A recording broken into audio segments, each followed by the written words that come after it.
What if I told you that faith isn't some blind leap in the dark, but actually a whole new way of seeing the world? Today, we're going to dive into that exact idea. We'll explore this really fascinating ancient story and see how someone with no physical sight might just see things more clearly than any of us. So, let me ask you something right off the bat. Is it possible to have perfectly good eyes and still be unable to see?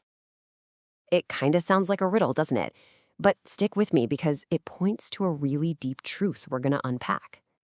You see, the story we're getting into today draws this really sharp line between two kinds of sight. First, you've got physical sight, what your eyes actually perceive. But then there's this other thing, what our source calls spiritual sight. That's more about understanding what's really going on in a situation. I mean, think about it. How often are we totally blind to someone else's point of view or just miss what's happening right under our noses? And this whole idea of seeing but not really seeing, well, it's not just some abstract philosophical thing. The source material we're looking at actually suggests this spiritual blindness is something we all deal with. It's a universal human condition. I mean, just think about how this plays out in our own lives, right? We get locked into our own point of view, we judge people without knowing the whole story, our own ambitions can make us completely miss the bigger picture, and we end up just drifting with no real direction. The source puts it so well. We can become absolute experts at spotting everyone else's flaws while being totally blind to our own. Okay, so to really see this in action, our story zeroes in on this one man who basically turns this whole idea on its head. He's physically blind, can't see a thing. But as we're about to find out, he might just have the sharpest vision of anyone around. So we're in the ancient city of Jericho, and we meet this blind beggar. People call him Bartimaeus. But here's the thing, that's not even his real name. Bar in Aramaic just means son of, so his name is literally son of Timaeus. Think about that. He's so on the margins of society, so invisible, he isn't even known by his own name. And his reality? It was just bleak. I mean, try to imagine it. He'd never seen the sky or flowers or even the faces of his own parents. His entire survival depended on begging. And to make things even worse, in that culture, people often thought his blindness was some kind of punishment for sin. So he was totally isolated, just stuck in a life with zero hope for anything better. But then, one day, something happens. Everything changes. Bartimaeus hears a commotion. A huge crowd is coming down the road, and he finds out that Jesus of Nazareth is passing by. Now, for everyone else, it's just a spectacle. But for Bartimaeus, this is it. This is his one shot, his only chance at a different life. So what does he do? He cries out, and the words he yells are incredibly important. He doesn't just shout, "Hey, Jesus!" He calls him Son of David. Now, this wasn't just a name. That was a title, a really powerful one. By saying that, he was basically declaring, "I believe you are the promised king, the savior we've been waiting for." And the crowd? Oh, they immediately try to shut him up. You can just hear them, right? "Be quiet, stop making a scene." To them, he's just a nobody, a nuisance. But does Bartimaeus listen? No way. He refuses to be silenced. He just shouts even louder. This isn't just random yelling. This is the sound of pure, desperate, defiant faith. And that cry, that defiant cry, gets right to the heart of this whole topic. So to really get why his shout was so powerful, we actually need to hit pause on the story for a second. We've got to look at what our source says about the difference between real faith and what we usually think is faith. Okay, so here's the key distinction the source makes. On one hand, you've got superstition. That's basically trusting something you don't really understand, right? It's like a shot in the dark. But faith, at least as it's defined here, is the complete opposite. It's a trust that's built on confident knowledge. It's not about being blind. It's about knowing something so well that you can confidently rely on it. The source uses this awesome analogy to explain it, the bell tower. So picture this. Step 1, fear. You're terrified to climb this old, mysterious church bell tower because it looks super shaky.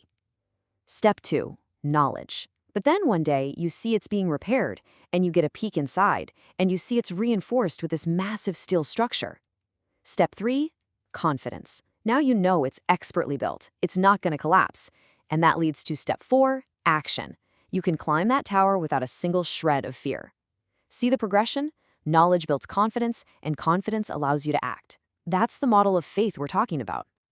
All right, so keep that model in your head. Knowledge, then confidence, then action. Let's go back to that dusty road in Jericho, because the story is about to hit us with a huge twist, a massive irony that makes you ask, who was really the blind one here? So get this, right before this whole encounter, Jesus pulls his inner circle, his disciples, aside. And for the third time, he lays it all out for them. He tells them exactly what's about to happen. He's going to be mocked, spit on, flogged, and killed, and then 3 days later, he'll rise. He couldn't be any clearer about his mission. And how do they respond to this incredibly profound, serious news? Do they get it? Nope, not even close. Their immediate response is to ask, hey, when you get your kingdom, can we get the best seats? You know, one at your right and one at your left. All they're thinking about is power and status. They have completely, 100% missed the point. So when you put them side by side like this, the contrast is just stunning. You've got Bartimaeus, who is physically blind, but he has perfect spiritual sight. He sees Jesus for who he is, a savior, and all he wants is to see. Then you have the disciples. They have 20/20 vision, but they're completely blinded spiritually, blinded by their own ambition. It's the ultimate irony, right? The man who can't see is the only one who truly gets it. Okay, so this incredible contrast sets the stage for the powerful climax of the story. This is the moment where faith and sight finally come together, and it leads to a complete transformation. So Jesus, hearing Bartimaeus' shouts over all the noise, stops the entire crowd. He calls him over and asks him what he wants, which is, by the way, the same question he just asked his disciples. But instead of asking for power or glory, Bartimaeus' answer is simple: I want to see. And Jesus' response is just profound. He says, go, your faith has saved you. Now, that word saved, it means so much more here than just, fixing his eyes. Our source explains that salvation is really about being rescued from a dangerous situation. Think about it like a firefighter pulling you out of a burning building. That's what was happening. He was being rescued from a dead-end, hopeless life and put on a totally new path with purpose.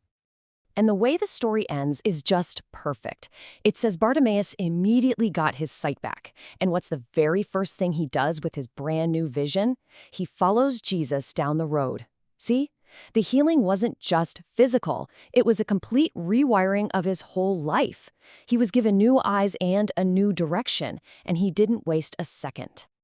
So this whole story really leaves us with a challenge, doesn't it? It kind of forces us to look in the mirror and ask, what am I blind to? Am I blind to the bigger picture, to what other people are going through, or maybe to a better path for my own life? It suggests that real faith isn't about squeezing your eyes shut and hoping for the best. It's about opening them up to a much deeper reality. So I'll leave you with this question. What's one thing, just one thing, you could try to see with new eyes today?